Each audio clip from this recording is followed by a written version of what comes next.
ॐ नमो भगवते वासुदेवाय। ॐ नमो भगवते वासुदेवाय। ॐ नमो भगवते वासुदेवाय। यः स्वानुभावम् अखिलं श्रुतिसारमेकम् आध्यात्मदीपम् अतितीर्षितां तमोऽन्धम् संसारिणां करुणयः पुराणगुह्यम् तं व्याससूनम् उपयामि गुरुं मुनीनां। नारायणं नमस्कृत्य नरं चैव नरोत्तमं देवीं सरस्वतीं व्यासं ततो जयमुदीरये। श्रवणतां स्वकथा कृष्ण पुण्यश्रवण कीर्तिन हृदयन्तस्तो हि अभद्राणि विधुनोति श्रुहित सताम्। नष्टप्रायेषु अभद्रेषु नित्यं भागवत सेवया भगवती उत्तम श्लोके भक्तिर्भवति नैष्ठिकी। श्रवणतः श्रद्धया नित्यं गृणतश्च स्वचेष्टितं कालेन नातिदीर्घेण भगवान् विशते हृदि। कृष्णाय वासुदेवाय देवकी नंदनाय च नंदगोपकुमाराय गोविंदाय नमो नमः। जय श्री कृष्ण चैतन्य प्रभु नित्यानंद श्री अद्वैत गदाधर श्रीवासादि गौर भक्त वृंद। हरे कृष्णा कृष्णा कृष्णा हरे हरे, हरे राम राम राम हरे हरे। हरे कृष्णा कृष्णा कृष्णा हरे हरे, हरे राम राम राम हरे हरे। हरे कृष्णा कृष्णा कृष्णा हरे हरे, हरे राम राम राम हरे हरे। हरे कृष्णा। सभी भक्तों का स्वागत है प्रातःकालीन श्रीमद् भागवतम के सत्र में।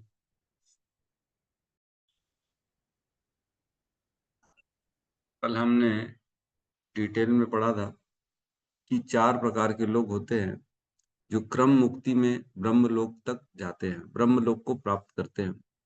ब्रह्मलोक कौन प्राप्त करता है? ब्रह्मलोक वो प्राप्त करता है जो पहला जो नियमों को मानता है, 100 जन्मों तक वर्णाश्रम धर्म को पूर्ण रूप से जो पालन करता है, वह ब्रह्मलोक को जाता है।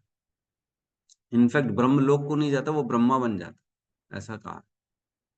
ठीक है। उसके बाद कहते हैं वह लोग जाते हैं जो, नहीं नहीं सॉरी, ब्रह्मा नहीं बनते, वो वहां पे अधिकारी बनते हैं, है ना, अधिकारी बनते, ब्रह्मा नहीं बनते हैं। और दूसरा, वह जो ब्रह्मा की पूजा करते हैं, है ना, यान्ति देवव्रता देवान पित्रान यान्ति पितृव्रता भूतानि यान्ति भूतेज्य यान्ति मत याजिनोपि माम। जो जिसकी पूजा करता है, वह जिसकी आराधना करता है, वह उस धाम को जाता है। तो ब्रह्मा जी की जो पूजा करेगा वो ब्रह्मलोक को जाएगा। और तीसरा, जो योगी जन है, जो जो अपने प्राणों को अपनी इच्छा से ऊपर ला रहे हैं भ्रमों तक, फिर ब्रह्मरंध्र से छोड़ रहे हैं, उनके हृदय में जो है ऊपर इच्छा बनी हुई है ऊपर के लोकों में जाने की, तो ऐसे लोग ब्रह्मलोक को जाते हैं। फिर फोर्थ कैटेगरी जो मैंने बताई, जो बहुत ही रेयर है, पॉसिबल नहीं है, क्योंकि जो भक्त होगा वह इच्छा नहीं करता। भक्ति जनरली जो है, भक्ति में ये इच्छा नहीं होती कि वो स्वर्ग देखे या वो ब्रह्मलोक को जाए या महर्लोक को जाए, ये नहीं होता। क्योंकि भक्ति हमें ये सिखाती है कि कहीं पे भी सुख नहीं है। अब्रह्म भुवनात् लोका पुनर्आवर्तनो अर्जुन माम उपेत्य तु कौन्ते पुनर्जन्म न विद्यते। हे अर्जुन, और ब्रह्मलोक से नीचे के लोगों तक सब जगह सुख और दुख भरे पड़ा हुआ, दुख है। इसमें योगी फंसता नहीं है। इसमें जो मुझे प्राप्त करता है वो इसके चुंगल से बाहर निकल जाए। तो दुख चाहिए तो हम ब्रह्मलोक को जाएंगे, नहीं तो क्यों जाएंगे। भक्त में पूरी तरह से ज्ञान और वैराग्य आ जाता है। जब ज्ञान है कि वहां जाने का कोई सेंस नहीं है, तो आप जाएंगे। जब पता है वहां जाने का उद्देश्य जो है, हमको कुछ मिलना जुलना नहीं है, हासिल करना कुछ नहीं है, तो क्या मतलब ब्रह्मलोक में जाने है? हमको सीधा कहाँ जाना है? टॉप लेवल बॉस के पास निकलना है हमको। ये नीचे कार्यकर्ताओं के पास, या जो थोड़ा बहुत इच्छा, ये थोड़ा पालूं वो पालूं, ये सब करके क्या फायदा? फिर एक और जन्म निकल जाएगा। मैं वही सोच रहा था भक्ति तो कर रहे हैं, है ना, प्रोसेस कर रहे, कोशिश कर रहे हैं भक्त बनने की। लेकिन सपोज करो कोई इच्छा आ गई, है कि नहीं? इच्छा आ गई तो दोबारा उस इच्छा के कारण उस जन्म में जाना पड़ेगा। तो इतनी जो साधना करी हमने, इतना जो हम लगे पड़े रहते हैं कोशिश में, फिर दूर हो जाएंगे। आज देखते ही हैं हम, जैसे कोई नई इच्छा आती है और उस इच्छा के कारण हम बाकी चीजों को छोड़ते हैं ताकि वह नई इच्छा पूरी की जा सके। तो इसी प्रकार जब नई इच्छा होगी तो हम बाकी चीजों को कहीं ना कहीं कॉम्प्रोमाइज करना पड़ेगा। तो धीरे से फिर हम दूर हो जाएंगे भक्ति से, क्योंकि भगवान हमारी हर इच्छा को पूरी करते हैं। जो इच्छा हम करेंगे, भगवान उस इच्छा को हमारे कर्मों के आधार पर, हमारे पुण्य जितने हमने एकत्रित किए हैं उसके आधार पर, अगर हमारे अकाउंट में उतना पैसा होगा तो भगवान उस इच्छा को पूरी करवा दे। तो हमको ऐसी इच्छा ना करें कि भगवान से दूर हो जाएं। भगवान से दूर हो जाएंगे तो फिर पता नहीं दोबारा कब इस स्थिति तक आ पाएंगे। अभी ज्यादा दूर नहीं है, दिख रही है मंजिल सामने, लेकिन अगर नजर फेर लिए मंजिल से तो मंजिल नहीं दिखेगी, फिर दूसरी चीजें दिखना चालू है। और जब दूसरी चीजें दिखना चालू हो जाएंगी तो उनकी तरफ बढ़ना चालू हो जाएंगे। मंजिल तो दिखेगी ही नहीं, क्योंकि हमने नजर फेर ली, हमने दूसरी इच्छा कर ली। तो अपनी इच्छाओं को, अपने मन को, अपनी इंद्रियों को हमें जो है पूर्ण रूप से जो है कंट्रोल करना है, ताकि हम जो एक निष्ठ होकर भगवान की प्राप्ति के लिए प्रयास कर रहे हैं उस प्रयास में आगे बढ़े। क्योंकि कभी भी प्राण छूट जाएंगे, प्राण छूट जाएंगे तो अगर मन में कोई इच्छा रह गई तो वहीं चले जाएंगे, है ना। उस दिन भी मैंने बताया था एक श्लोक बड़ा सुंदर, 11वें स्कंद का 20वें अध्याय का। नृदेहम आद्यम सुलभम सुदुर्लभम प्लवम सुकल्पम गुरुकर्ण धारम मया अनुकूलेन नभस्वते ऋतम पुमान भवाब्दिम न तरेत स आत्महा। जो नहीं तरेगा इसमें, क्या करें भगवान? यह मनुष्य का देह सुलभम, सुलभ तरीके से मिल गया है। कोई मेहनत करी क्या हमने? पता नहीं, हमको तो याद नहीं है। कोई की होगी तो पता नहीं, याद ही नहीं, लेकिन सुलभ मिल तो गया, चलो। लेकिन बड़ा दुर्लभ है ये, इजी नहीं मिलता, बहुत मुश्किल से मिलता है, मिल गया लेकिन, है ना। और क्या है इसमें? गुरु कर्ण धारम, इस नाव का कौन है? गुरु हमारा कप्तान है, जो हमको सही दिशा दिखा रहे। वो देखो सामने भगवत धाम, भगवान की प्राप्ति यहीं से हो जाएगी। ये मार्ग है, रास्ता है, डायरेक्शंस बता रहे हैं गुरु हमारे। सही रास्ते में नाव को उन्होंने दिशा दिखा दी है। और क्या है अब? सही हरे दिशा तो दिख गई है। हरे अब कृष्णा प्रभु जी, दंडवत प्रणाम। हरे हरे कृष्ण, हरे कृष्ण, प्रणाम, दंडवत प्रणाम। तो बहुत ही सुंदर श्लोक पे चर्चा चल रही है। तो वह नाव में बैठ तो गए हम, यह शरीर नाव के समान है। गुरु उसको डायरेक्शन दिखा रहे हैं, नाव को सही दिशा दिखा रहे हैं गुरु। ये भगवान का धाम है, ऐसे भगवान की प्राप्ति हो जाएगी, ये करना है, ये तुमको नहीं करना है। 16 माला करना है, 4 नियमों को फॉलो करना है, सुबह जल्दी उठना है, भाव से भगवान का नाम लेना है, प्रसाद पाना है, अनुकूल अपनी प्रतिकूलस्य वर्जनम, अनुकूलस्य अनुकूल चीजों को हमको स्वीकार करना है और प्रतिकूल चीजों को जो है उससे दूर रहना। तो इस प्रकार हम गुरु के आदेशों के अनुसार अपने जीवन को सही दिशा दिखा के उस दिशा में आगे बढ़ सकते हैं। और भगवान कहते हैं मया अनुकूल है नभस्व तेरितम, मैंने जो ये वेद शास्त्र दिए हैं यह अनुकूल हवाएं हैं, उस नाव को स्वतः आगे बढ़ाती चली जाएगी। केवल इनको हमको धारण करना है, सुनना है। रोज सुनेंगे तभी पता पड़ेगा कि जाना कहाँ है, क्या गलती हो सकती है, क्या नहीं करना है, क्या करना है, कैसे नाम लेना है, कैसे अपने मन को इधर उधर से भटकाने से रोकना है, कैसे इंद्रियों को कंट्रोल करना है। सुनेंगे तब पता पड़ेगा, नहीं सुनेंगे तो लगेगा जो मैं कर रहा हूँ वो सही है। ऐसा होता है ना, बच्चे को लगता है ना मैं जो कर रहा हूँ वो सही है, लेकिन पापा आते हैं तब एक चाटा मारते हैं, वे क्या कर रहा है तू, तब समझ में आता है ओ मेरे से तो गलती हो गई। तो वैसे ही शास्त्र पढ़ेंगे तब हमको पता पड़ेगा क्या सही है क्या गलत है कि नहीं। जीवन में तो लोगों ने केवल खाना पीना को ही सही मान लिया। उनके जीवन में केवल पीना, खाना, मजे करना, इंद्रिय तृप्ति करना, मौज मस्ती करना, लोगों को लगता है ये जीवन का सही जीने का तरीका है। लेकिन क्या ये सही है? शास्त्र पढ़ेंगे तब पता पड़ेगा, अरे हम कितने परेशान हैं।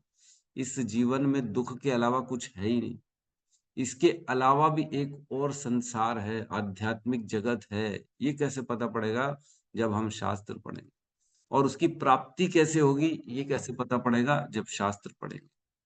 वहां क्या है क्या नहीं है, हम किसके अंश हैं, हम यहाँ पे क्यों आए हैं, हमारा भगवान से संबंध क्या है, जब शास्त्र पढ़ेंगे सुनेंगे तब समझ में आए।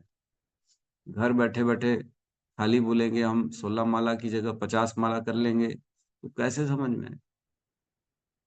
50 माला कर लेंगे ठीक है, धीरे धीरे सूक्ष्म हो जाएंगी तंत्रियां, कोई बात नहीं, एकदम माला तो 99% प्रभुपाद बोलते साधना हमारी माला पे डिपेंड करती है। लेकिन श्रवण बहुत ज्यादा जरूरी। प्रभुपाद ने बोला श्रवण के बिना जो है हमारी भक्ति को सही डायरेक्शन नहीं मिल सकती। जा तो रहे हैं बहुत अच्छे से जा रहे हैं, लेकिन डायरेक्शन ही गलत चुन लिया तो फिर कोई मतलब है, मंजिल तो मिलेगी नहीं। तो डायरेक्शन बहुत सही होना चाहिए, ज्ञान होना चाहिए।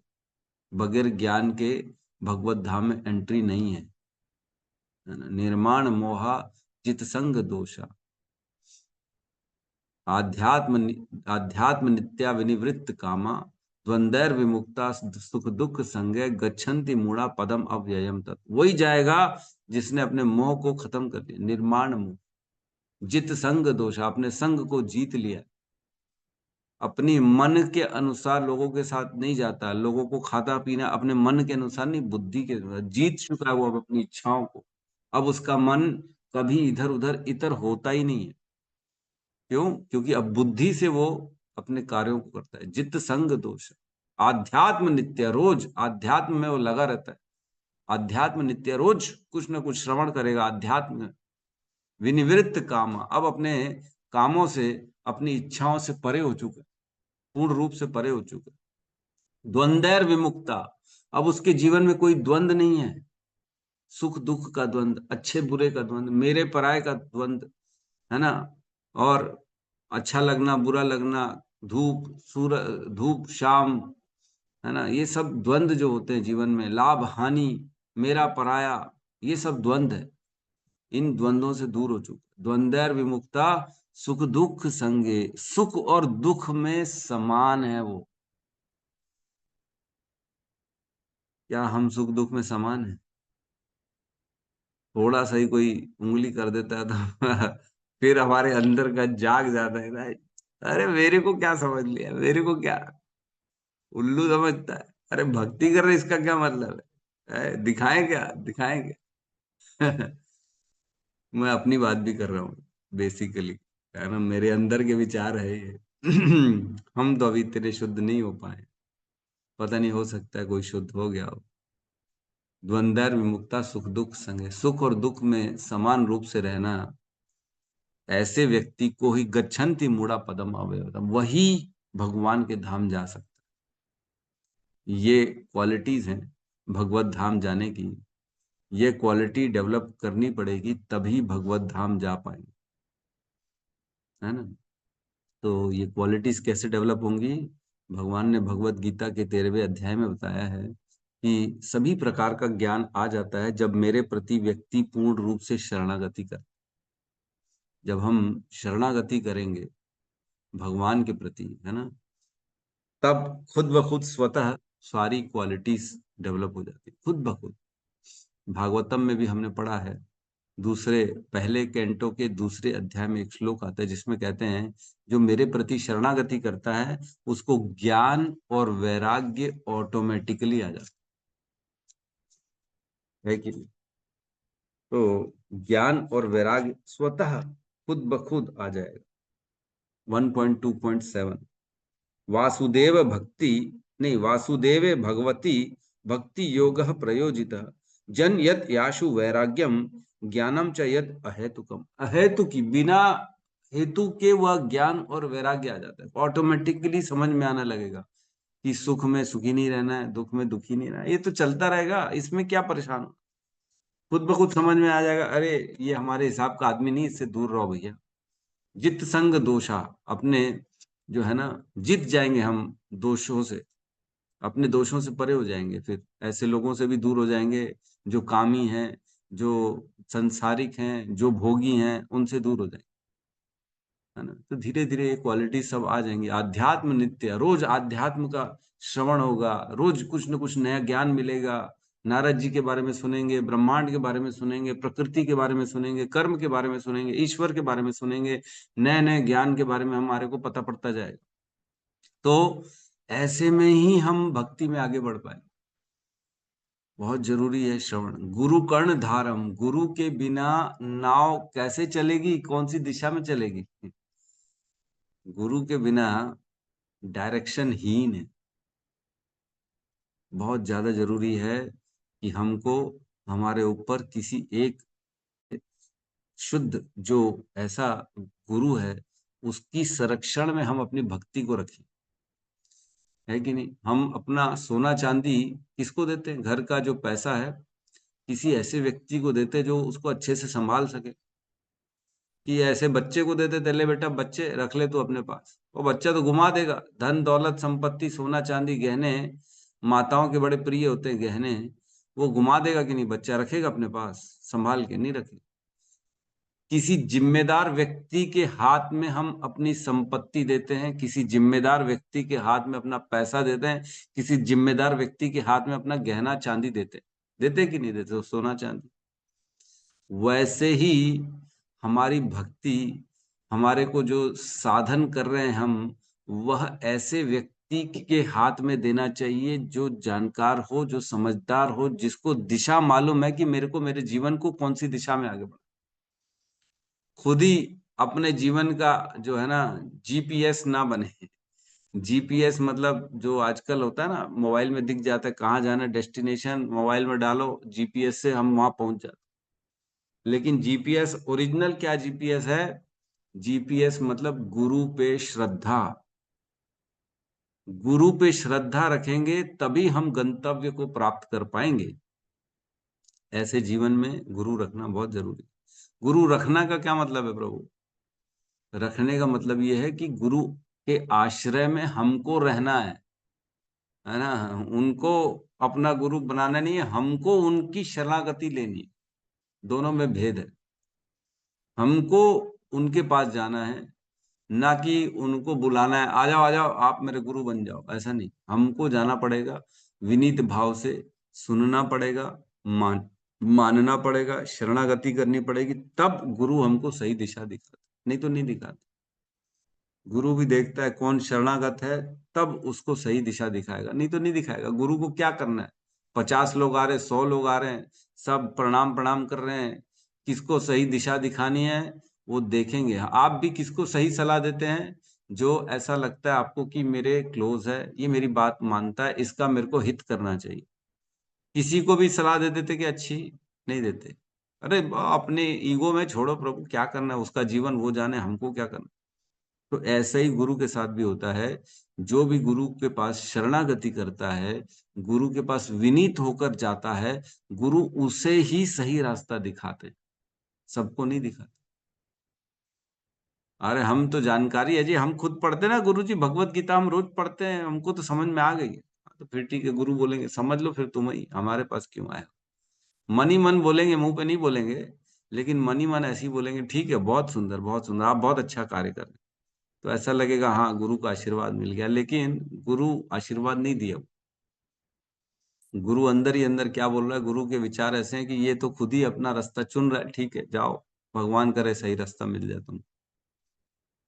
तो इस प्रकार हमको शरणागति करनी चाहिए। कल हमने श्लोक लिया बहुत सुंदर, कल हमने 20 7 नंबर श्लोक लिया जिसमें ब्रह्मलोक का वर्णन है, जिसमें कहते हैं न यत्र शोको न जरा न मृत्यु, जहाँ पे शोक नहीं है, जहाँ बुढ़ापा नहीं है, जहाँ मृत्यु नहीं है, ना आरती न च उद्वेगः, ना वहां पे किसी भी प्रकार का दुख है, आर्तो दुख है ना, न च उद्वेगन, वहां पे कोई टेंशन नहीं है, कोई चिंताएं नहीं है, कोई भय नहीं है ना। ऋते कुतश्चित, लेकिन एक चीज को छोड़कर, ऋते कुतश्चित, एक चीज को छोड़कर, टेंशन तो है, एक चीज का दुख है, कौन सा? यत् चित्तो तत् उद्गह उदह कृपया कृपया अन कृपया अन इदम विदम, मीन्स एक टेंशन तो है, एक दुख तो है, जब वो देखते हैं उनके चित्त में बड़ा दुख दुख उत्पन्न हो जाता है, जब वो देखते हैं कि भक्ति के बिना लोग हैं, अन इदम विदम, भक्ति नहीं है वहां, किनके पास? हम लोगों के पास, इस संसार में, पृथ्वी में जब देखते हैं कि ये बिना भक्ति के अपने जीवन को अपने हिसाब से चला रहा है, तो बड़े दुखी हो जाते हैं। कौन? ब्रह्मलोक के व्यक्ति। दुरंत दुख प्रभाव अनुदर्शनात्, वो देख नहीं पा रहे व्यक्ति कि मेरे सर पे कितना बड़ा दुख है, जन्म मृत्यु का दुख है, बहुत बड़ा परेशानी है, वह व्यक्ति देख नहीं पा रहा है, और वह अनुदर्शनात्, बार बार ये नहीं देख के बार बार वो जन्म मृत्यु के चक्कर में फंसा हुआ, यह देख के ब्रह्मलोक के व्यक्ति बड़े दुखी हो जाते, एक ही दुख है। कभी कभी इसमें लिखा है तात्पर्य में कि ऐसे लोग नीचे भी आते हैं, है ना, ऐसे संसार में आते हैं, और हम जैसे लोगों को दिशा दिखाने के लिए गुरु बनते हैं, समझाते हैं, लेकिन हम इतने नासमझ हैं कि हम हठी हैं, हम बोलते हैं, हम किसी की नहीं सुनते। क्यों? हम अपने हिसाब से चलेंगे तो बेचारे सर फोड़ फोड़ के चले जाते हैं समझा समझा के, लेकिन हम उनकी बात मानते ही नहीं, है कि नहीं? तो इस प्रकार ऐसा नहीं है कि सब नहीं मानते, कुछ लोग मानते हैं, प्रभुपाद की बातें हम सब मानते हैं, कोशिश करते हैं, प्रयास में लगे हुए हैं। ठीक है, तो आज हम प्रवेश करते हैं श्लोक क्रमांक 28 में। इस श्लोक का शीर्षक है ब्रह्म भेदन प्रक्रिया, है ना, ब्रह्म नहीं, सॉरी, ब्रह्मांड भेदन प्रक्रिया। तो ब्रह्मांड जो होता है वो 7 आवरणों से बना हुआ है। ब्रह्मांड जैसे अंडा जो होता है ना अपने छिलके से प्रोटेक्टेड होता है, उसी प्रकार ब्रह्मांड 7 आवरणों से पूरा ढका हुआ है। एक एक आवरण बहुत मोटा है, और उस आवरण के बाद पहले पृथ्वी का आवरण है, फिर जल का, फिर अग्नि का, फिर वायु का, फिर आकाश का, फिर अहंकार का, फिर महतत्व का, फिर प्रधान का, है ना। इस प्रकार से एक के बाद एक आवरण बने हुए हैं। वह जो जीवात्मा है जो ब्रह्मलोक तक पहुंच गया था, अब ब्रह्मलोक से उसको वैकुंठ जाना है, तो ब्रह्मांड को चीर के बाहर निकलना पड़ेगा। और ब्रह्मांड को चीरना मतलब इन आवरणों से बाहर निकलना, एक एक आवरण से बाहर निकलेगा तब ब्रह्मांड के बाहर निकल पाएगा। तो ब्रह्मांड के बाहर कैसे निकलता है, कैसे इन आवरणों को एक एक करके क्रॉस करता है, उसकी प्रक्रिया इस श्लोक में लिखी है। 28 और 29 इन 2 श्लोकों में ये वर्णन है। तो क्लियर है, दिखाई दे रहा है सबको? जी प्रभु। तो साथ में दोहराएंगे श्लोक क्रमांक 28। ततो विशेषं प्रतिपाद्य निर्भयः तो विशेषं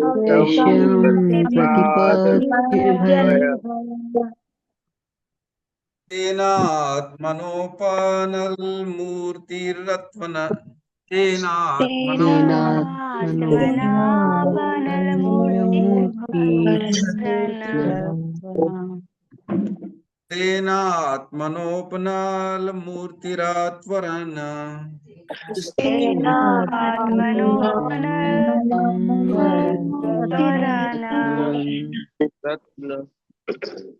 ज्योतिर्मयो वायुमुपेत्य काले ज्योतिर्मयो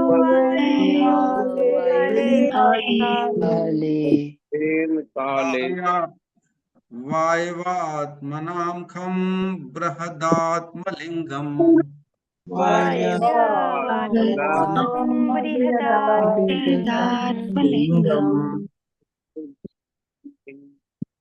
ततो विशेषं प्रतिपद निर्भय ततो विशेषं तेनात्मनो नापो अनलमूर्तिरत्वरन्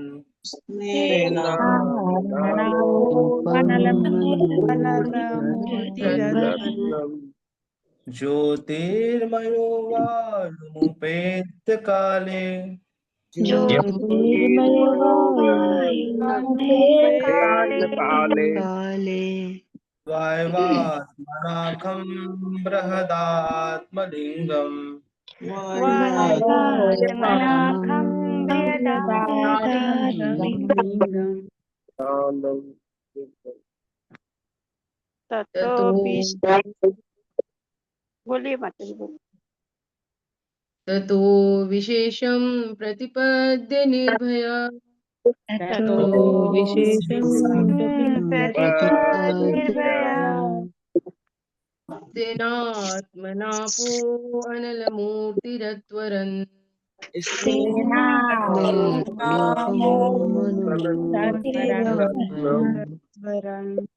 ज्योतिर्मयो वायुम् उपेत्य काले ज्योतिर्मयो वायुकाले वायात्मनाखं बृहदात्मलिङ्गम्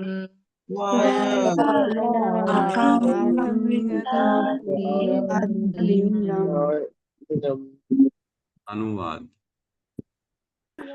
सत्यलोक पहुंचकर भक्त विशेष रूप से अपने सूक्ष्म शरीर से अपने स्थूल शरीर जैसी पहचान में निर्भय होकर समाविष्ट हो जाने में सक्षम होता है और क्रमशः वह भूमि से जल, अग्नि, तेज तथा वायु की अवस्थाएं पार करता हुआ अंत में आकाश की अवस्था में पहुंच पाता है। ओम ज्ञानतिमिरन्धस्य ज्ञानाञ्जनशलाकया चक्षुरुन्मीलितं येन तस्मै श्री गुरुवे नमः। श्री चैतन्य मनोभीष्टं स्थापितं येन भूतले स्वयं रूपः कदा मह्यं ददाति स्वपदान्तिकं। वन्देऽहं श्रीगुरु श्रीयुतपदकमलं श्रीगुरून् वैष्णवांश्च श्रीरूपं सागरजातं सहगण रघुनाथान्वितं तं सजीवं साद्वैतं सावधूतं परिजन सहितं कृष्ण चैतन्य देवं श्री राधा कृष्ण पादान् सहगण ललिता श्री विशाखान्वितांश्च। हे कृष्ण करुणा सिंधु दीनबंधु जगतपते गोपेश गोपिका कांता राधा कांत नमस्तुते।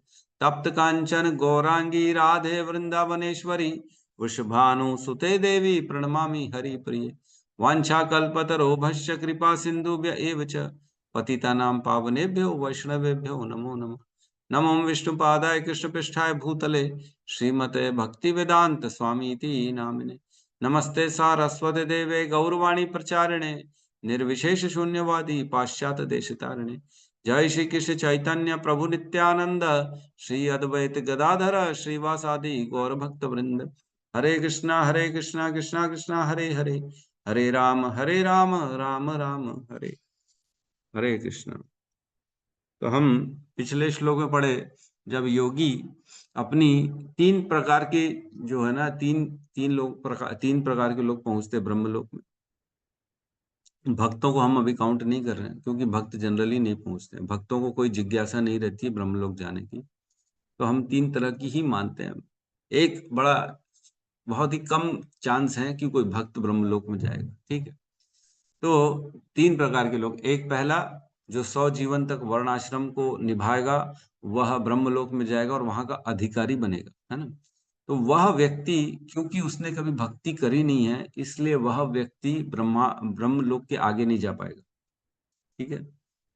दूसरा, वह व्यक्ति जो ब्रह्मा के साथ जो है ब्रह्मा की पूजा करता है वह ब्रह्मलोक को जाता है, ठीक है। पुष्कर में जाएगा, ब्रह्मा जी की उपासना करेगा, बड़ा ब्रह्मा जी के प्रति निष्ठ रहेगा, उनकी फोटो लगाएगा, उनके जो है स्तुतियां करेगा, उनका नाम जप करेगा, तो कहाँ जाएगा? ब्रह्मलोक को जाएगा।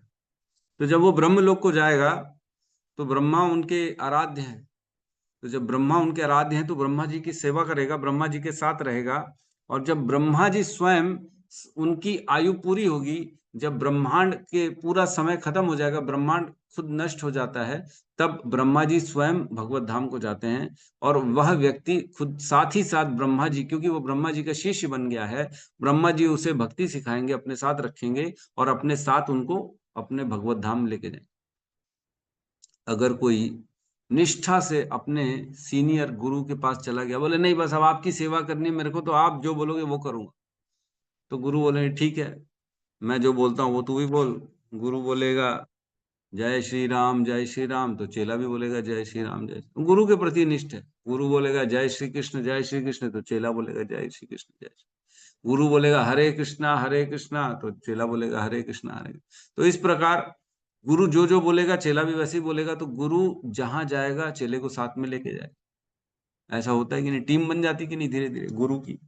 एक कोई भी गुरु रहेगा, उसके 5-10 शिष्य तो रहते ही है, वो जहां जाए गुरु जाएंगे वहां खड़े रहेंगे, जो गुरु बोलेगा वो करेंगे। तो जहां गुरु जाएंगे साथ में चले चले जाते। तो इसी प्रकार जब वो ब्रह्मा जी का जो है उनका जो है उनकी आराधना कर रहा है, उनके पथ प्रदर्शन में चल रहा है, तो ब्रह्मा जी जहां उसको ले जाएंगे वो साथ में जाएगा। तो इसके बाद वो धीरे धीरे भगवान के धाम चला जाएगा ब्रह्मा जी के साथ। ठीक है, वो वैकुंठ पहुंच गया। अब तीसरे टाइप के जो लोग हैं, जो क्रम मुक्ति में हैं, जो योगी हैं, जो अपनी इच्छा से वहां उस धाम को पहुंचे, ब्रह्मलोक में पहुंच गए। तो ऐसे योगी जब ब्रह्मलोक में पहुंचते हैं, अपनी शक्ति से प्राणों को छोड़ा ब्रह्मरंध्र से और वह पहुंच गए ऊपर के लोक में, है ना। तो ऐसा व्यक्ति ब्रह्मलोक में जाता है और ब्रह्मलोक में हर चीज को देखता है। गया था, जिज्ञासा करने गया था ना, देखने तो जाऊं कि क्या है ऊपर ब्रह्मलोक में, एक बार देख लेता हूँ क्या है क्या नहीं है। तो जो देखने जाता है वो देखता है जाके वहां पे। जैसे हम कभी आज, जैसे आज बोलते 5 तारीख को वो कुछ वहां पे आयोजन किया गया नया रायपुर में, है ना, फाइटर जेट प्लेन्स को बुलाए गए हैं और करतब दिखाएंगे 5 तारीख को 10 से 12 बजे, है ना। तो जिज्ञासा होगी, अरे मैं भी तो देखूं। जाएंगे, देखेंगे, जिज्ञासा शांत हो जाएगी कि नहीं, हाँ देख लिया, बस बस यही तो है, इसमें क्या। जिज्ञासा शांत हो गई, अब अटैचमेंट नहीं रहा उससे, अब छोड़ दिया, डिटैच हो गया, क्योंकि हमने देख लिया, जिज्ञासा शांत हो गई। उसी प्रकार ब्रह्मलोक जाता है, ब्रह्मलोक में सब कुछ देख लेता है, क्या सुख है क्या दुख है, यहाँ पे क्या टेंशन है, कितनी स्थिति है, कैसे लोग हैं, उठना बैठना कैसे है, भक्ति कर रहे नहीं कर रहे, क्या कर रहे, देख के अब जिज्ञासा शांत हो गई। अब क्या करेगा, योगी है, क्रम मुक्ति है, धीरे धीरे अब और ऊपर जाएगा। अब वह ब्रह्मलोक के ऊपर क्या है, ब्रह्मांड के बाहर जाना है, अब उसको वैकुंठ जाना है। क्योंकि अब उसको समझ में आ गया है कि यहाँ पे कुछ है नहीं, जिज्ञासा जो मैंने करी थी वो बेकार है, वो कोई मतलब नहीं। क्योंकि पूरे पृथ्वी पूरे ब्रह्मांड में तो दुख ही दुख है। तीनों गुणों का जो है, इन पूरे ब्रह्मांड में तीनों गुण है, सतोगुण रजोगुण तमोगुण, मेरे को इन सब से पार निकलना। तो ऐसा जो जिज्ञासा शांत होने पर योगी जो होता है, वह अब वैकुंठ की ओर बढ़ता है आगे। तो अब कैसे बढ़ता है वो यहाँ बता रहे हैं। ततो विशेषम प्रतिपद्य निर्भय। ततो विशेषम मीन्स उसके बाद, ततो मीन्स ब्रह्मलोक पहुंच गया, जिज्ञासा शांत कर लिया, अब आगे बढ़ना है, अब ब्रह्मांड के बाहर निकलना है। तब क्या, ततो मीन्स अब, है ना। विशेषम, उसे एक विशेष शरीर प्राप्त होता है। विशेषम, जैसे पृथ्वी का आवरण सबसे पहले आएगा, ब्रह्मांड है, ब्रह्मांड में सबसे पहला खोल जो है वो पृथ्वी तत्व का है। पृथ्वी तत्व, जैसे हम पृथ्वी को देखते हैं, हमको यही लगता है कि वैसी पृथ्वी होगी, पता नहीं कैसी होगी, हमको नहीं मालूम, लेकिन वह पहली लेयर जो है पृथ्वी तत्व की होती। तो वो विशेष प्रकार का शरीर प्राप्त करता है उसे भेदने के लिए। विशेषम प्रतिपद्य निर्भय, और निर्भय होकर उस विशेष शरीर को जो प्राप्त करता है, उस शरीर के साथ आगे बढ़ता है। निर्भय, भय होता है कि नहीं, नई जगह जाते हैं। अभी कल ही अगर मैं बोल दूं, सुमधुर प्रभु कल आपको पाकिस्तान जाना है प्रचार करने के लिए। अरे बोले प्रभु मजाक कर रहे हो क्या, क्या बोल दी, मैं कभी गया नहीं हूँ, नाम नहीं सुना पाकिस्तान, कैसे लोग होंगे, मेरे को काट डालेंगे मार डालेंगे, मैं नहीं जाऊंगा प्रभु, मैं आपको छोड़ के नहीं जाऊंगा। तो ऐसा टेंशन होता है नई जगह जाने में, होता ही है बिल्कुल। और देखो ब्रह्मांड इतना बड़ा है, ब्रह्मांड के बाहर इतने सारा इतना कुछ है कि व्यक्ति जो है ना बड़ा डरा रहता है। हम जब प्राण छूटेंगे ना, तब इतना कुछ संसार में देखेंगे तो डर लगता है कि अरे बाप रे, मैं कहाँ भटक तो नहीं जाऊंगा, कौन से लोक में जाऊं, कहाँ जाऊं, कैसे करूं। तो जब तक पूरा नॉलेज नहीं होता ना, हम भटक जाते हैं, हम टेंशन में रहते हैं, भय में रहता है जीवात्मा। एक मैंने फोटोग्राफ शेयर किया था किसी, गौतम बुद्ध प्रभु सुन पा रहे हैं? जी प्रभु जी, मैं शेयर कर रही वो जो दाने दाने वाला एक फोटोग्राफ नहीं था, उसको क्या कहते हैं, सब्जा, सब्जा के सीड्स जो होते हैं, सब्जा के दाने, है ना। इसमें लिखा है तात्पर्य में, दूसरे पैराग्राफ में लिखा है, श्रील जीव गोस्वामी के अनुसार सारे ब्रह्मांड गुच्छे के रूप में एक दूसरे के ऊपर या नीचे स्थित हैं और इनमें से प्रत्येक के साथ साथ आवरण हैं। जलमय अंश इन सब आवरणों से परे होता है। प्रत्येक आवरण अपने पूर्ववर्ती आवरण से 10 गुना अधिक विस्तीर्ण होता है। तो ये जो अनेक ब्रह्मांड है ना, ये गुच्छे के समान पड़े हुए, इतने सारे ब्रह्मांड हैं इस संसार में, मतलब इस सृष्टि में इतने सारे ब्रह्मांड। प्रभु जी डाल दिए क्या, शेयर किए क्या? तो एक फोटोग्राफ हम डाल रहे हैं, ये देखो, सबको दिख रहा है ये क्या है? बोले प्रभु खाने की इच्छा हो रही है, ऐसा तो नहीं। ये क्या है? ये सब्जे, सब्जा समझते हैं? सब्जे के बीज है ये, है ना। एक एक बीज के अंदर देखो कैसे व्हाइट कलर का एक उसकी कवरिंग है और एक अंदर उसमें ब्लैक स्पॉट है कि नहीं? दिख रहे हैं इतने सारे। तो ये क्या है? ये अनेक अनेक ब्रह्मांड हैं। ऐसा मान के चलो, ये इतने सारे ब्रह्मांड हैं, एक गुच्छे के समान एक के साथ एक पड़े हुए हैं, इतने सारे ब्रह्मांड हैं इस सृष्टि में, इतने सारे ब्रह्मांड। इतने सारे ब्रह्मांडों में से एक ब्रह्मांड में हम रहते हैं, उस एक ब्रह्मांड के अंदर 14 लोक है, उस 14 लोक में एक पृथ्वी लोक है, उस पृथ्वी लोक में एक देश है, भारत नाम का देश है, उस देश में हम कहीं पे रहते हैं, एक व्यक्ति हम। कितने सारे ब्रह्मांड है देखो, तो इतने सारे ब्रह्मांड है। तो क्या कर रहा है अभी? निर्भय प्रतिपद्य निर्भय, अब निर्भय होकर डर नहीं रहा अब योगी। क्यों?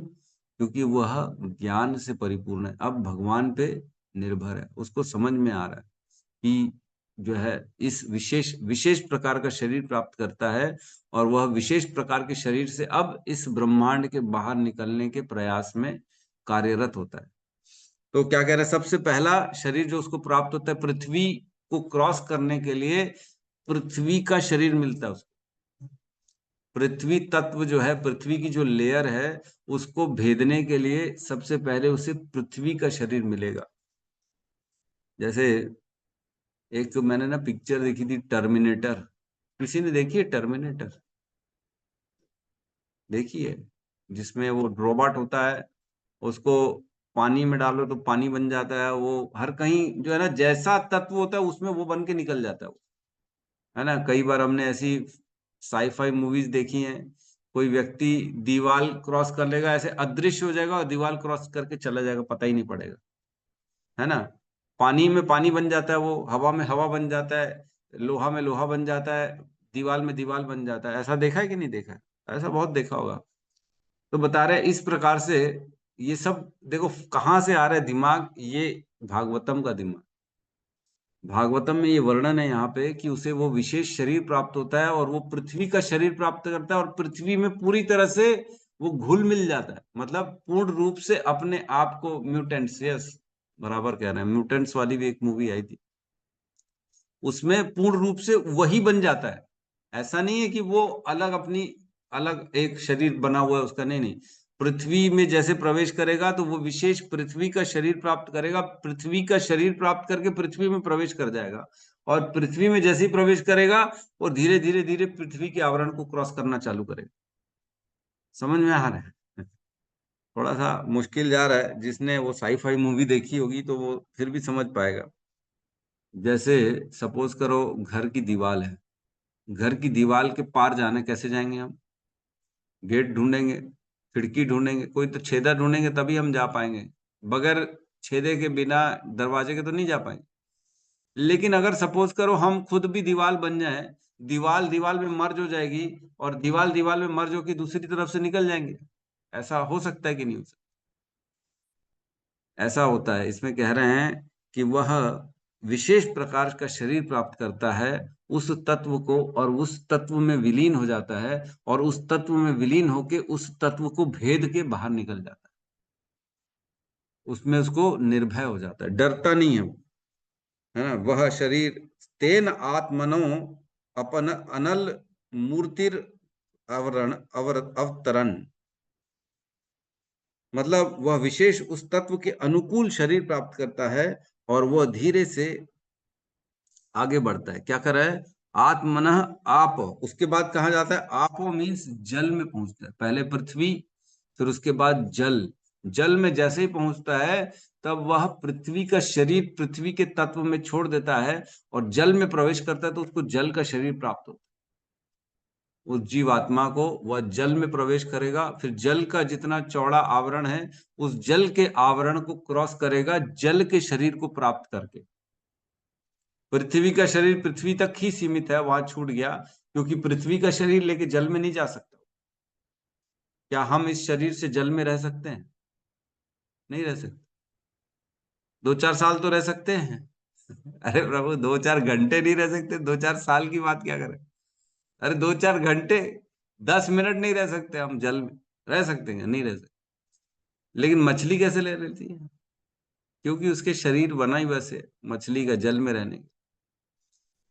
तो वैसे ही हम, जैसे ही जल का आवरण आता है तो वह पृथ्वी वाले शरीर को पृथ्वी के आवरण तक रखता है, उसके बाद वह छोड़ देता है, और जल में जल का एक शरीर उसको मिल जाता है। जल में जैसे ही प्रवेश करेगा जल का शरीर मिल जाएगा, और वह जीवात्मा जल के शरीर के साथ साथ आगे बढ़ेगी।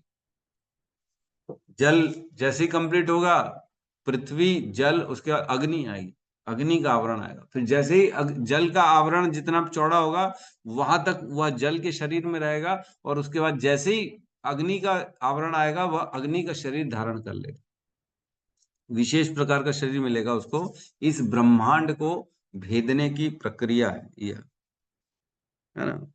आगे कहना है ज्योतिर्मयो, फिर उसके बाद ज्योतिर्मयो मीन्स आग वाला शरीर उसको मिलेगा। फिर वायु उपेत्य, और उसके बाद वायु वाला शरीर मिलेगा। इस प्रकार जैसे जैसे आवरण जाएगा वह उस आवरण का शरीर उसको प्राप्त होगा, विशेष प्रकार का शरीर प्राप्त होगा। काले है, जितने काल वो रहना चाहता है उतना काल उस तत्व में वो रहता है। जीवात्मा को सपोज करो पृथ्वी वाले तत्व में थोड़ा सा अच्छा लग रहा है, तो वह उस पृथ्वी वाले तत्व में जितना समय उसको अच्छा लगेगा रहेगा। काले है, उसकी इच्छा अनुसार जितना उसको रहना, एक्चुअल में जैसे भोगते हैं ना, जैसे प्रवेश करते पृथ्वी, और उसको पृथ्वी में प्रवेश किया तो पृथ्वी तत्व में उसको पृथ्वी तत्व के सारे सुख मिलना चालू, अनुभव चालू हो जाते हैं उसको, तो सुखी होता है वहां। और जैसे ही वह पृथ्वी तत्व को छोड़ेगा, उसके बाद जल तत्व में जाएगा तो पृथ्वी के सारे सुखों को भी छोड़ देगा, और उसके बाद जल में प्रवेश करेगा। अब जल के सुखों को वो आस्वादन करेगा। ये सब थोड़ा गहरा तत्व है, इजी नहीं है समझना, लेकिन एक चीज बस समझिए, जैसे जैसे वो जितना जितना बाहर जाता जाएगा वह उतना उतना अत्यधिक सुख का अनुभव करना चालू करेगा।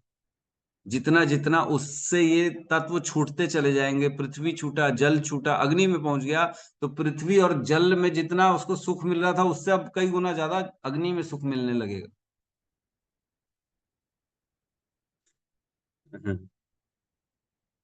जैसे ही प्रवेश करता है, पहले तो देखो हम आसानी से कहीं जाते नहीं है, नई जगह बड़ा डर लगता है, लेकिन यहाँ पे क्या करें, निर्भय होके वो प्रवेश करता है। अब कोई भय नहीं है उसको, योगी को। समझ में आ रहा है? किसी को कोई डाउट है?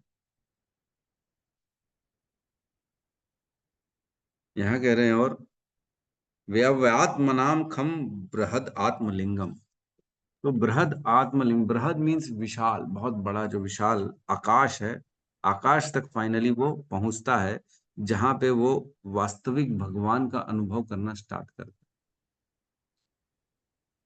है। यह विशाल आकाश भगवान का चिन्ह है, वो भगवान का चिन्ह है आकाश। और जब फाइनली पृथ्वी, जल, अग्नि, वायु, आकाश, इस प्रकार एक एक को भेदता जाता है। तो जैसे ही आकाश में पहुंचता है तब उसको अनुभूति होना चालू होती है कि ये विशाल आकाश कौन है, ये भगवान का चिन्ह है, मैं भगवान के पास जा रहा हूँ।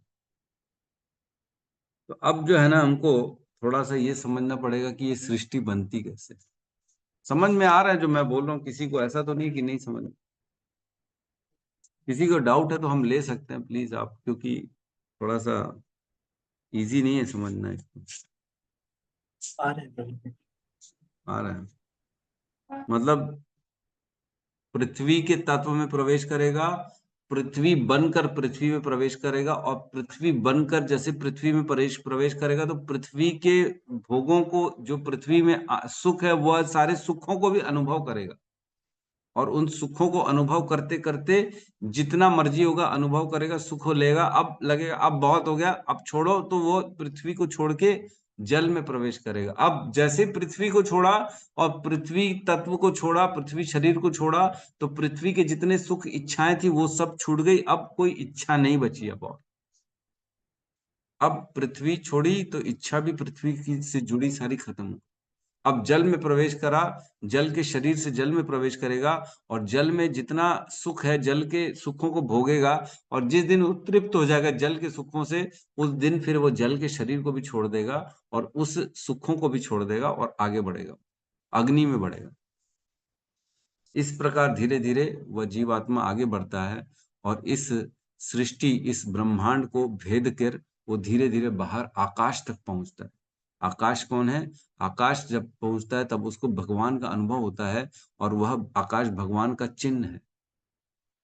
बहुत बड़ा है ये ब्रह्मांड, बहुत बड़ा। मैंने दिखाया ना अभी सब्जेक्ट के बीच, ब्रह्मांड के अंदर जो है वो छोटा है, उसके आवरण बहुत मोटे मोटे, 10-10 गुना बड़े बड़े आवरण है, एक एक आवरण 10-10 गुना बड़ा है पिछले आवरण से।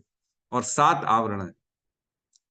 पृथ्वी, पृथ्वी, उसके बाद क्या है? जल, अग्नि, वायु, आकाश, फिर आता है अहंकार, फिर महतत्व, फिर प्रधान। इस प्रकार से एक एक करके जो है आवरण उसके भेदता। ठीक है, किसी को कोई डाउट है तो पूछ सकते हैं। अरे प्रभु जी, हम्म। प्रभु जी, मतलब जो मैंने नोट किया था उसमें तो ये था कि पहला आवरण पृथ्वी तत्व, जल, अग्नि, वायु, आकाश, अहंकार और प्रधान, हाँ ठीक ये है। 7 हुए। तो वो जो भी हम्म। एक जो आप बता रहे हैं अहंकार के बाद, तो 8 हो गए फिर। देखो आकाश जो होता है ना, एक्चुअल में जो जैसे आठवां आठवां आवरण है ना, जैसे प्रधान का आवरण है, ठीक है, सपोज करो जी कोई कोई मन मन बुद्धि अहंकार भी बोल देता है, कोई अहंकार महतत्व प्रधान भी बोल देता है। तो इसमें बहुत ज्यादा डाउट में फंसना नहीं है। अलग अलग आचार्य अलग अलग टीकाओं में कुछ कुछ ने कुछ लिखा है, कुछ में कुछ लिखा है, क्योंकि मन और अहंकार का रिलेशन है, संबंध होता है। तो इसलिए कहीं मन भी लिखा गया है, कहीं अहंकार भी लिखा गया है। ठीक है, उसके बाद महतत्व लिखा गया है। तो महतत्व और प्रधान में अंतर क्या है? केवल और केवल प्रधान से ही महतत्व बनता है कि नहीं? हम जानते हैं प्रधान मूलभूत होती है, निष्क्रिय अवस्था होती है, और उसकी क्रियावित अवस्था होती है महतत्व। तो जी महतत्व को जैसे ही क्रॉस करेगा तो एक प्रधान को फिर काउंट नहीं करते, क्योंकि प्रधान ही प्रधान है, फिर तो वो उसमें तो कुछ है ही नहीं। तो इस जी प्रकार से 7 आवरण ही माने गए हैं, और 8वें आवरण को एक्चुअल में काउंट नहीं किया जाता, इस प्रकार से। जी प्रभु जी। हम्म। वहां कुछ है ही नहीं ना प्रधान में, कुछ कोई क्रियान्वित नहीं है, कोई उसका इफेक्ट नहीं है। हम जानते हैं प्रधान एक ऐसी अवस्था है जो मूलभूत अवस्था है, जिससे सारी चीजें प्रकट होती जी है ना, उसको जी काउंट नहीं किया जाता। हरे कृष्ण प्रभु जी। हरे कृष्णा। प्रभु जी, जो ये क्रमिक जो ये क्रिया है, तो उसमें तो इसमें प्राण निकल जाते हैं क्या? उसके नहीं बाद नहीं, ये प्राण जो मतलब जो सूक्ष्म शरीर होता है ना, सूक्ष्म शरीर रहता है, उसके ऊपर स्थूल शरीर उस तत्व का मिलता है।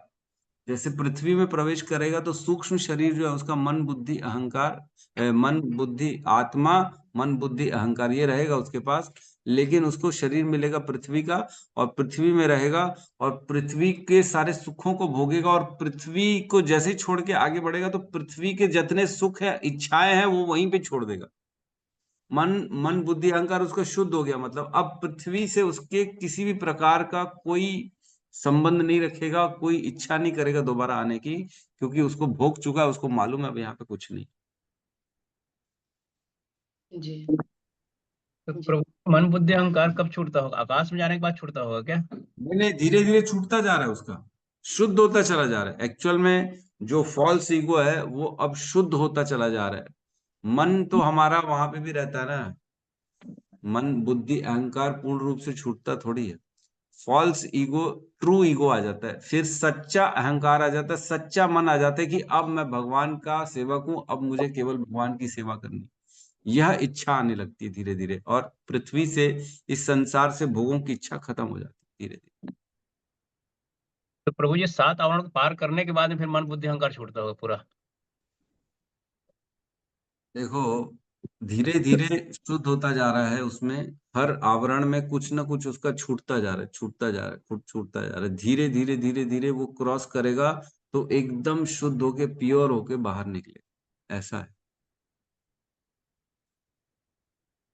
अब एग्जैक्टली कहाँ कैसे क्या होगा वो आप समझिए। हमें और ये जो है देख समझना जो है ना। हाँ,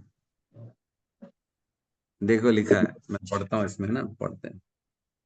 ब्रह्मांड ब्रह्मांड को आवृत करने वाला जल भौतिक होता है, जबकि कारण सागर का जल आध्यात्मिक होता है। फल स्वरूप यहाँ जिस जल के आवरण का उल्लेख हुआ है वह समस्त जीवों के मिथ्या अहंकार का आवरण माना जाता है। यहाँ पर एक एक करके भौतिक आवरणों से क्रमिक मुक्ति का जो उल्लेख हुआ है वह भौतिक स्थूल शरीर की मिथ्या अहंकार की अवधारणाओं से क्रमशः मुक्त होने तथा उसके पश्चात सूक्ष्म शरीर में तब तक लीन रहने की प्रक्रिया है जब तक भगवत धाम के परम क्षेत्र में शुद्ध आध्यात्मिक शरीर प्राप्त न हो ले।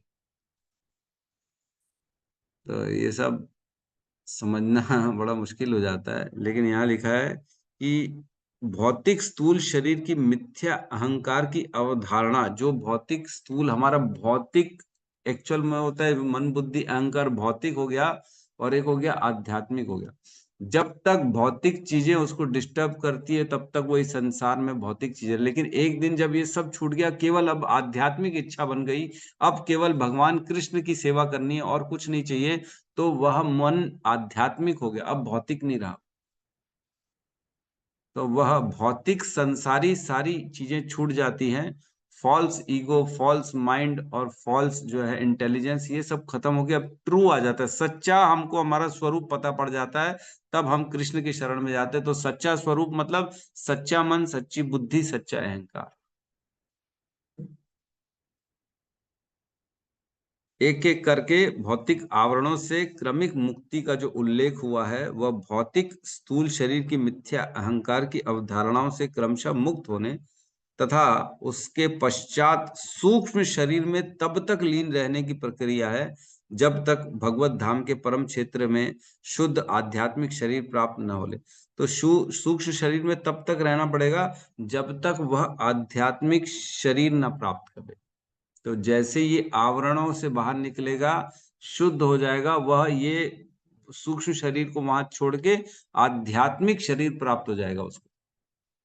मतलब एक एक करके छूटता जा रहा है, और जैसे ही इस ब्रह्मांड का भेदन पूरी तरह से हो गया, उसका भौतिक ये मन बुद्धि अहंकार यहीं पे छूट गया, अब उसको एक नया शरीर आध्यात्मिक शरीर मिल गया, उस शरीर से अब वह भगवत धाम को चला जाए। ठीक है प्रभु जी, समझ में आ गया? जी प्रभु जी इसमें आगे भी लिखा है प्रभु जी, महत्त्व का एक अंश मिथ्या अहंकार लिखा हुआ है, तो मतलब महत्त्व पहुंचते तक के अहंकार तो रहेगा ही रहेगा, मन बुद्धि मतलब जो है, उसके बाद महत्त्व पार करेंगे तब ये पूरा खत्म हो जाएगा, ऐसा कुछ समझ में आ रहा है प्रभु जी इसमें? हम्म हम्म। इस महतत्व का ही एक अंश मिथ्या अहंकार कहलाता है। अहंकार का एक अंश, ये एक्चुअल में जो है ना, ये मैं आपको अभी समझाया नहीं हूं, ये वाला पैराग्राफ। यह अभी मैं कल समझाऊंगा आप लोगों को, क्योंकि ये एक दिन में इतना कुछ समझना मुश्किल हो जाएगा, इसलिए ये चीज नहीं समझा। प्रभु जी, इसमें महातत्व यानी होता है। क्या माता जी? महातत्व का मतलब चित्त होता है, चित्त। नहीं नहीं नहीं, चित्त नहीं होता। महातत्व आपको मालूम ही नहीं है क्या है। महातत्व क्या क्या है महातत्व? अब मैं ये कैसे समझाऊं? ये तो बहुत पहले समझाया हुआ था, आप लेट से जुड़े हैं। तो प्रधान होता है सबसे पहले, फिर महतत्व बनता है। मैं आज महतत्व पूर्णिमा थी प्रभु जी, तो नर्मदा जी नहाने आई थी। है। आज पूर्णिमा थी ना, कार्तिक, तो नर्मदा जी नदी नहाने आई थी, स्नान करने। हाँ, स्नान कर लीजिए, अभी आप स्नान कर नहीं, लीजिए, फिर कर लिया है प्रभु जी, कर लिया है। इस पे चर्चा फिर अपन आराम से करेंगे। जी प्रभु जी। यस, गौतम बुद्ध प्रभु कहिए। हरे कृष्ण प्रभु जी, धन्यवाद प्रणाम। प्रभु जी, जैसे प्रणाम। आध्यात्मिक जगत में हम प्रवेश करते हैं तो जैसे भगवत धाम डायरेक्टली जाते हैं, तो जो हमारा मन बुद्धि अहंकार है वो तो सच्चित आनंद हो जाता होगा ना प्रभु जी, जब तब जैसे प्रवेश करना है, मतलब साइज उसकी तो बहुत छोटी रहती है ना प्रभु जी, वहाँ भगवत धाम जाने के लिए। देखिए, ऐसा है कि जो भक्त हैं उनके लिए ये रास्ता नहीं है, ये केवल योगियों का रास्ता है।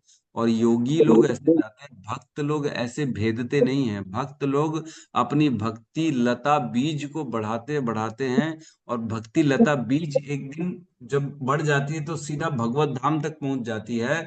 और वह उस भगवत धाम डायरेक्ट उस भक्ति लता बीज के माध्यम से चले जाते हैं। तो एक लता है, एक पेड़ है, वो हमारे हृदय से निकल रहा है भक्ति का। और वो जितना हम भक्ति कर रहे हैं वो बढ़ रहा है, बढ़ रहा है, बढ़ रहा है, बढ़ रहा है। और एक दिन वह पेड़ बढ़ते बढ़ते सीधा गोलोक वृंदावन भगवान के चरण तक पहुंच जाएगा। ठीक है, दिखेगा नहीं, लेकिन ये हो रहा है। चित्त अपना हमेशा भगवान में लगा रहेगा। ऐसे समय में धीरे धीरे देखो, अभी थोड़ा चित्त संसार में भी है, थोड़ा भगवान में है कि नहीं। कुछ समय भगवान याद आते हैं, लेकिन कुछ समय तो बच्चा, बीवी, घर परिवार, धन संपत्ति, ये सब याद आता है कि नहीं आता। अभी पूर्ण रूप से यहाँ से विरक्त नहीं हुआ।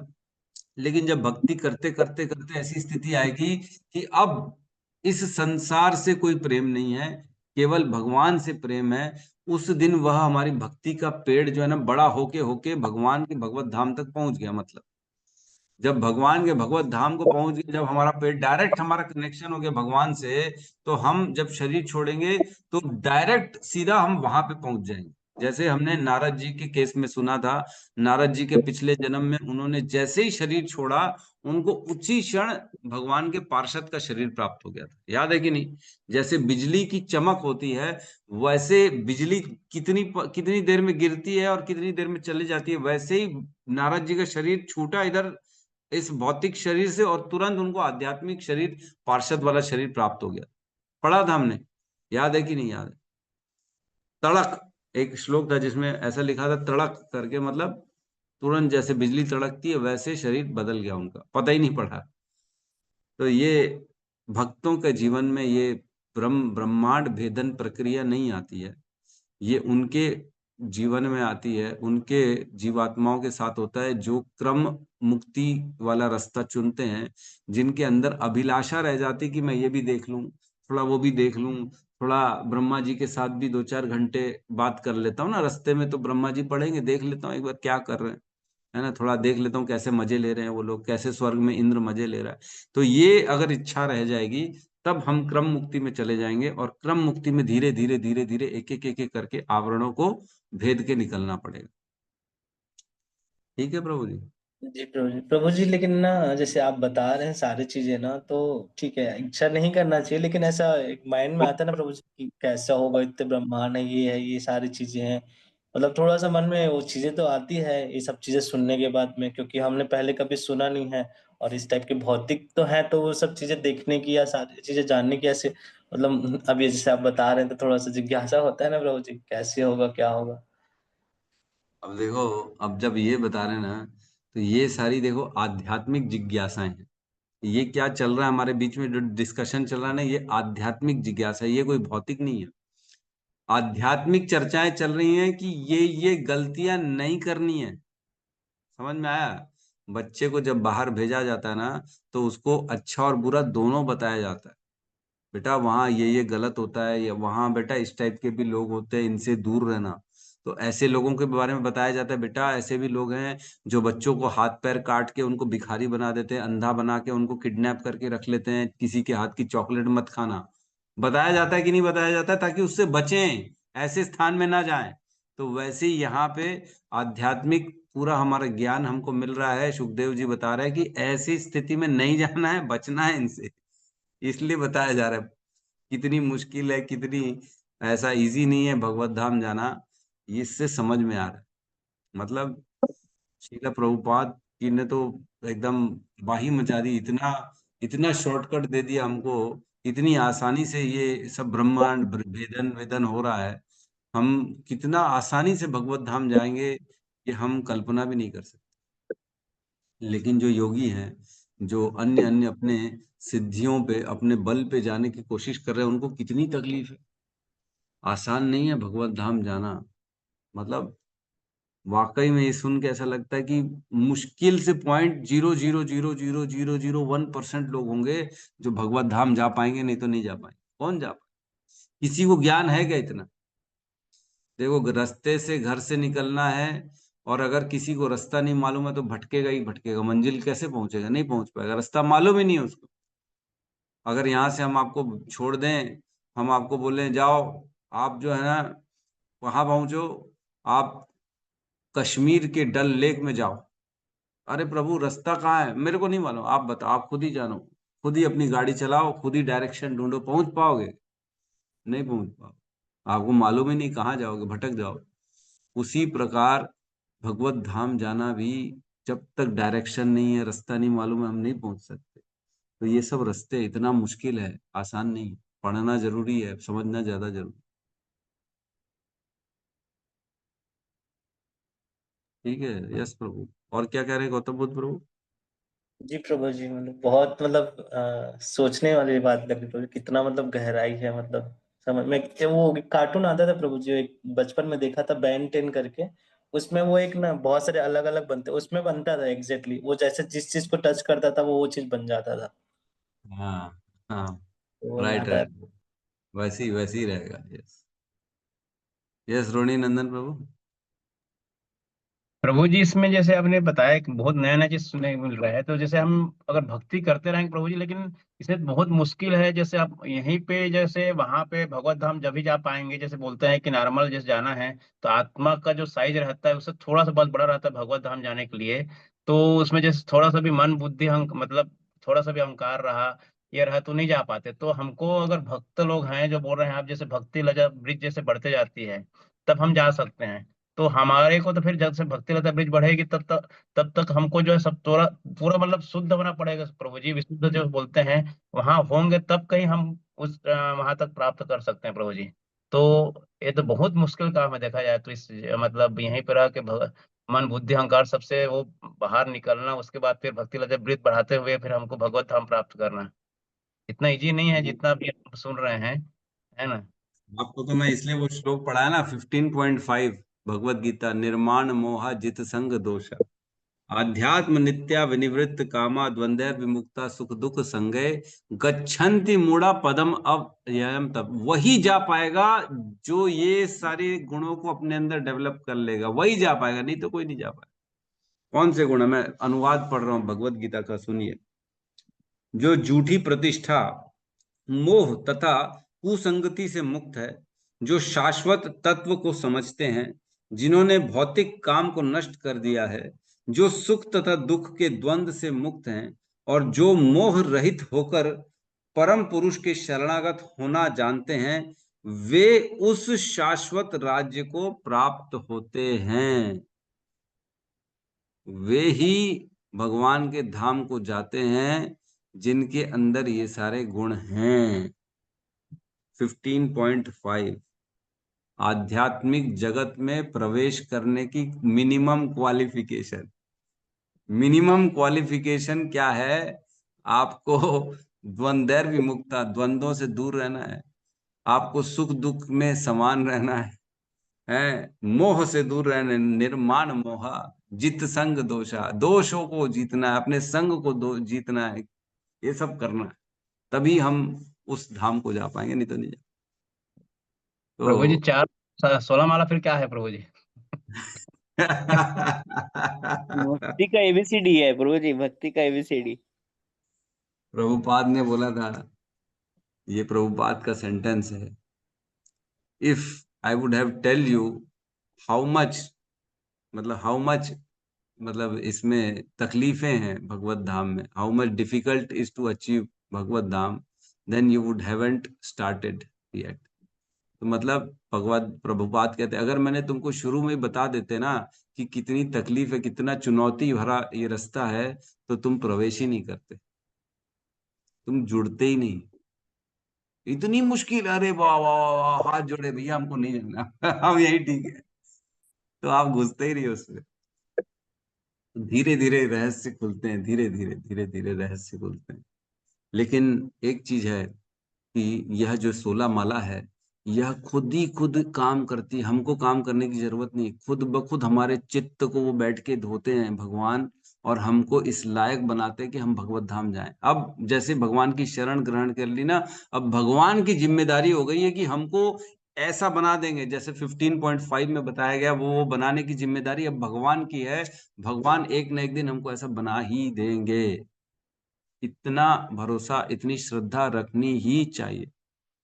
जिसने एक बार भगवान की शरण ग्रहण कर ली है, भगवान को प्राप्त करने की इच्छा अपने हृदय में उत्पन्न कर ली है, उसको भगवान अपने धाम खुद लेके आते हैं, अपने आप अपने हिसाब से उसको शुद्ध कर देते हैं। प्रकृति से कभी मार खिलाएंगे, कभी उसके हृदय में ज्ञान को स्फुरित करा देंगे, खुद ब खुद 4-6 जगह से लात पड़ेगी, संसार से लात पड़ेगी, वैराग्य खुद ब खुद आ जाएगा बोलने की जरूरत नहीं है। फिर उसके अंदर ज्ञान का दीपक खुद ब खुद प्रकाशित करते हैं। तेषाम अहम अज्ञान, बोलते ना, तेषाम सतत युक्ता नाम भजताम प्रीति पूर्वकम ददामि बुद्धि योगम तम ये न माम उपयंति ते। भगवान कहते जो मेरे सतत मेरे कीर्तन में लगा, मेरी भक्ति में लगा है, उसको मैं खुद ब खुद बुद्धि दे दूंगा ताकि वो मुझ तक पहुंच पाए। तो ये काम अब हमारा नहीं है, हमने अपनी नौका भगवान को दे दी है। भगवान खुद ब खुद इधर उधर कहीं ठोकर पड़ेगी, कहीं कोई तकलीफ आएगी, कहीं कोई वो जो है ना घड़ियाल दिखेगा, कहीं मछलियां दिखेंगी, कहीं कोई दिखेगा, परेशानी आएगी, लेकिन वो नौका पार लग जाएगी, एक न एक दिन पार लग जाएगी, बस। ठीक है प्रभु जी। हम बोलते हैं ना प्रभु जी कि जैसे अंत टाइम में जैसे हमको स्मरण नहीं भी हुआ भगवान का, तो स्मरण करवा देते हैं, और पूरा मतलब जैसे हम जिंदगी भर भक्ति किए हैं और अंतकाल में सपोज करो स्मरण नहीं भी हो पाया, तो उसमें तो भी हमारा फिक्स रहता है भगवत धाम जाना, ऐसा बोलते भी है, हमने सुना हुआ है। देखो ऐसा है कि भगवत धाम जाना तो फिक्स है, एक न एक दिन भगवत धाम जाना, इस जीवन में जाए, अगले जीवन में जाए, उसके अगले जीवन में जाए, क्योंकि अब हम 16 माला कर रहे हैं, प्रभुपाद के नियमों को फॉलो कर रहे हैं, शरणागति करी हुई है गुरु के सामने, भगवत धाम जाना तो अब निश्चित है। अब वो प्योरिटी वाली स्टेज कब आएगी? इस जन्म में आ जाएगी तो आ जाएगी, नहीं तो अगले जन्म में आ जाएगी। अजामिल को जब उन्होंने प्योर करके अपने पास बुला लिया, अजामिल जितने तो गए नहीं है ना, कि अजामिल से भी ज्यादा गए भी थे हम नहीं है, अजामिल जा सकता है, बिल्ला मंगल ठाकुर भगवान को प्राप्त कर सकता है, तो हमने क्या गलत कर दिया? हम भी कर लेंगे, खुद ही कर देंगे, वो खुद ही एक दिन ऐसी स्थिति आएगी, खुद ब खुद वो इतना बना देंगे हमको सक्षम कि हम चले जाएंगे। यस सुमधुर प्रभु। हरे कृष्ण प्रभु जी, धन्यवाद प्रणाम। प्रभु जी वो राम। जैसे आप अहंकार की बात बोले ना, तो मैंने कृष्ण लीला में एक लीला देखी थी जिसमें नारद जी जब वो भक्ति देवी से मिलने जाते तो बोलते कि आप कौन है, तो वो बताती कि मैं भक्ति देवी हूँ, ये मेरे पुत्र है ज्ञान और वैराग्य। तो वो उनसे पूछते हैं कि मेरे दोनों पुत्रों को कैसे मैं ठीक कर सकूं। तो फिर वो उसके लिए जाते हैं, तो भक्ति देवी उनकी स्तुति करते हैं, मतलब नारद जी आप बहुत ये हैं, आप भगवान से इतने अटैच्ड हैं, आप कभी भी किसी लोक में जा सकते हैं। तो उनके अंदर ना किंचित अहंकार आ जाता है, तो वो ना उसी लोक में ऊपर जाते हैं, घूमते रहते घूमते रहते घूमते रहते, वो वहां तक वैकुंठ तक जा नहीं पाते। तो फिर नारद जी को पता, अच्छा मुझे आप मेरे को सता रहे हैं ना, मैंने थोड़ा किंचित अहंकार मेरे मन में आ गया था, इसलिए आप मुझे इसके दंड दे रहे हैं। तो वो जब क्षमा मांगते हैं तो फिर वो वैकुंठ लोक पहुंच जाते हैं। तो वही है कि मतलब भगवान के भक्तों के अंदर किंचित अहंकार रहने नहीं देते प्रभु। वो कैसे न कैसे वो हमें उस चीज से या तो आइए। भक्ति, जैसे हम भक्ति करते रहते हैं, जैसे आपने बोला कि माला चैंटिंग, चैंटिंग एक ऐसा हमारे लिए एक वो है जिसको हमको प्यूरिफाई करती है पूरी तरीके से हमारे सोल को। तो इसलिए डेली हमें अपने आप को चैंटिंग करके प्यूरिफाई करना। तो जितनी चैंटिंग करेंगे, मतलब श्रवण कीर्तन जो चीजें हैं हमारे सेंसेस, जितने सेंसेस ऑर्गन को हम जितनी चैंटिंग में लगाएंगे ना प्रभु जी, वो उतना प्यूरिफाई, वो हमारे सोल को उतनी प्यूरिफाई करेगा। हम जैसे भागवतम स्टार्ट करते हैं तो एक मंगलाचरण में श्लोक बोलते हैं, श्रवणताम स्वकथा कृष्ण पुण्य श्रवण कीर्तना हृदयंतस्तो ही अभद्राणी विधुनोति सुहृत सताम। जैसे जैसे श्रवणताम स्वकथा, भगवान की कथाओं का जैसे जैसे हम श्रवण करते हैं, श्रवणताम स्वकथा कृष्ण पुण्य श्रवण कीर्तन, वो पुण्य प्रदान करने वाली होती हैं वह कीर्तन, भगवान की कथाएं, भगवान की लीलाएं, भगवान का श्रीमद् भागवतम, भगवत गीता, ये सब पुण्य प्रदान करने वाली होती हैं। और क्या कहती है, विधुनोति सुहृत सताम, वह धोते हमारे अंदर के सारे कल्मशों को। ये सुनने मात्र से हमारे हृदय के सारे कल्मश धुल रहे हैं। विधुनोति सुहृत सताम, और क्या कहते हैं आगे, विधुनोति सुहृत सताम। अरे भाई रोज बोलते हैं, श्रवणताम स्वकथा कृष्ण पुण्य श्रवण कीर्तन हृदयंतस्थो ये भद्राणी विधुनोति सुहृत सताम। तो हृदय हृदय के अंदर जितने अभद्र होते हैं उनको कौन धोते हैं, विधुनोति सुहृत, भगवान स्वयं उसको धोते। तो हमारे अंदर सब धुल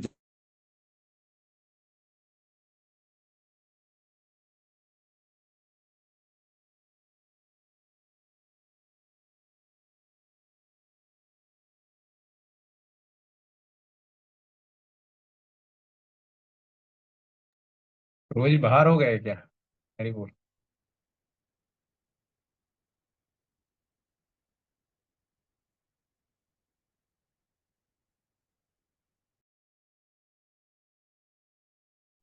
हरे कृष्णा। गायब हो गया था, मेरे को बाहर कर दिया गया था माया के हरे द्वारा। कृष्ण प्रभु जी, चालू हो गया। हरे कृष्ण। तो आज थोड़ा सा आश्चर्य हो रहा होगा क्यों कैसे जाएंगे भगवत धाम। चले जाएंगे, चले जाएंगे। ये सोचना हमारा काम नहीं है, ये सोचना प्रभु का काम है।